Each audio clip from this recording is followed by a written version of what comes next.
Hey team, what's going on? Today I am going to show you 3 amazing drills that you can do to help improve your jab.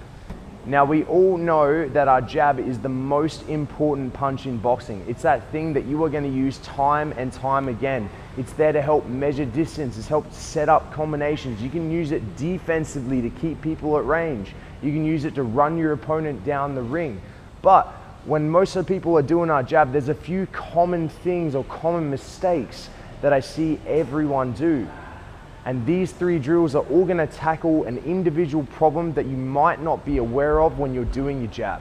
Okay team, so drill number 1 is all about understanding how to use our jab in more than one direction. And that's the first common problem I see is we all commit to doing the jab the same way every time, which is setting up into our stance and always just taking that step in and firing forwards. Now this presents a couple of problems. A, we're always committing to closing distance. Now sometimes when you're sparring with a partner, you don't want to close the distance. You just want to measure. You want to tip the edge of the guard. You want to stay back. You want to control the space as you're moving around left or right. Or using that jab as someone's pressuring forwards towards you, good, to help keep them away. Okay, but if we only ever learn to use our jab committing forwards into the pocket, then that's the only way you're ever going to do it. So a drill to fix that is to first off just understand how long that jab is. Okay, when I set up in my stance, I've got this nice bladed position in the long stance for that long distance, right hand's tucked up on the chin. I don't want to lean forwards with myself as I move into the jab. Okay, because of my shoulder position, there's no rotation here. I don't need to excessively pump open. I'm just focusing on really extending that arm into that full length to keep that right hand in play, and that's how long my jab is. Now, if I can know that that's how long it is and throw it with power and speed without committing forwards, now I can start to use that in all directions. Now I can start to match it with my footwork moving forwards. I can match it with my footwork moving backwards, left, and right. Now each time that I do that, I don't tip forwards and commit into the pocket. I'm just using that jab for the intention as a measuring stick. So for this drill, what you're going to do is just learn to use your jab with a step forwards, backwards, left and right. It's that simple. How you apply it after that will become more complicated, but for right now, you're just going to jump into your stance. Now as I time that step forward to my front foot, I'm going to extend my jab, pull it back to the guard as I bring the rear foot in. Moving backwards, I want to time that jab with my rear step. That's the foot that's going first. Stepping back, extending the jab, retracting as I bring the front foot in. Get used to those 2 planes of movement to start. Forwards and backwards. Forwards and backwards. Just getting that jab going on full extension without tipping forwards. After you've got that down, let's get our left and right lateral movement going. So when I'm moving to the left, I don't want to cut forwards. I'm thinking about going straight to the side. Short step to the side, pop that jab out, shuffle across with that rear leg. Moving back to our right, this is the leg that travels first. Extend as I step, retract as I bring the foot in. When you get comfortable with that, just do left and right. Moving left, moving right, moving left, moving right. Simple as that. When you got forwards and backwards, left and right done separately, put them all together. Forwards, back, left and right. Here, forwards, backwards, left, right, and repeat. Forwards, backwards, left, right. Okay, it's as simple as that. Just focusing on not overextending into the pocket on every jab, and all of a sudden you've taken that one movement pattern that you have for a jab and added another 3. Okay, so that's drill number 1. It's something we do in fundamentals class all the time, is learning how to use that jab with a step in each direction. This is going to give you much more options when you go to spar. All right team, so for drill number 2, we're going to tackle the common mistake of kind of dropping that rear hand away from the guard as we throw our jab. Now this tends to happen on more doubles and triples, and we kind of look at like drawing back a bow every time we throw this jab. So one jab might be okay, right? My hand stays next to my chin, but as it extends and we go to 2, 1, 2, the hand gets further away from the face. God forbid we go to 3, 1, 2, 3, and all of a sudden people are finishing that 3rd jab with that right hand down by their waist.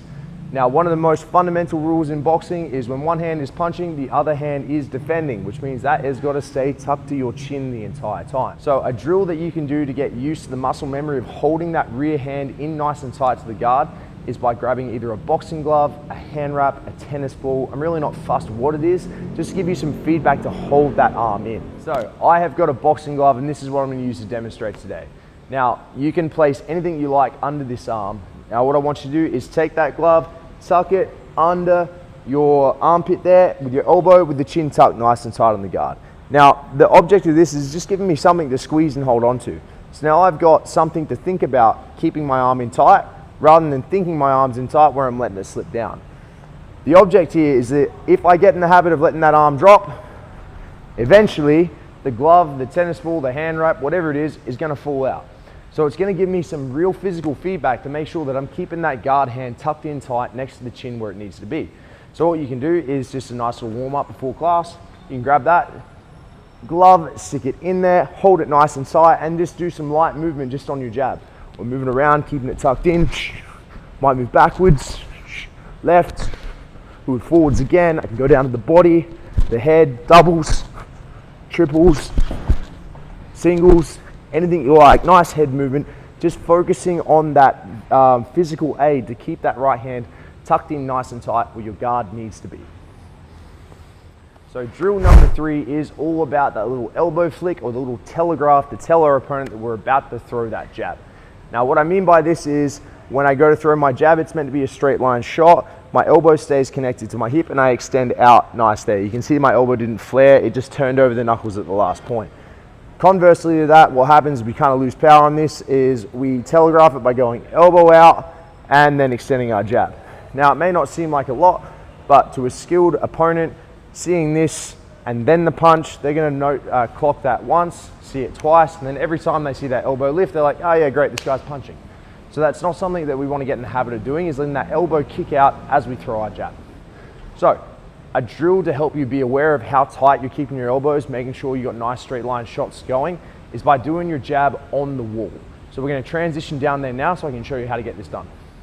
Alright guys, so once you have found yourself a lovely concrete wall, padded wall, brick wall, whatever you like, okay, whatever walls you got laying around, doesn't have to be any specific type of wall. I want you to jump onto it into your stance. Now what this is going to do is prevent me from pushing my elbow out. Because if I get in the habit of flicking my elbow out before the jab, one or two things are going to happen. Okay, I'm either going to feel really uncomfortable, I'm not going to get the jab off, or as I go to step and extend, I'm going to push myself out to the side as I go to throw that punch. So once again, a nice physical cue to make sure that elbow's tucked in tight and we're shooting straight. Now it's very difficult for me to push my elbow out as I throw the jab here. It has to stay connected to the body, okay? Here, nice straight line. If I do kick the elbow out, it is going to push me to the side. I'm gonna get a bump on my elbow and you're gonna learn real quick to keep the elbow tucked in. So all you can do here is practice your footwork forwards and backwards, okay?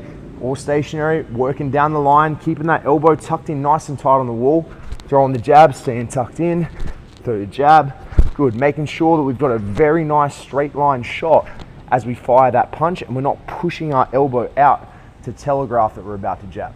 You can do the same thing in reverse. Moving backwards, a little bit of head movement, good. Mix it up, you can go to the body, to the head, anything you like, okay? Making sure that, once again, the wall is making sure that our elbow is tucked in. All right, team, so there you go. 3 drills that are gonna help improve your jab and tackle some common problems that you may not be aware that you have. And as always, remember to follow the page for more fight tips, more boxing tips, all things MMA.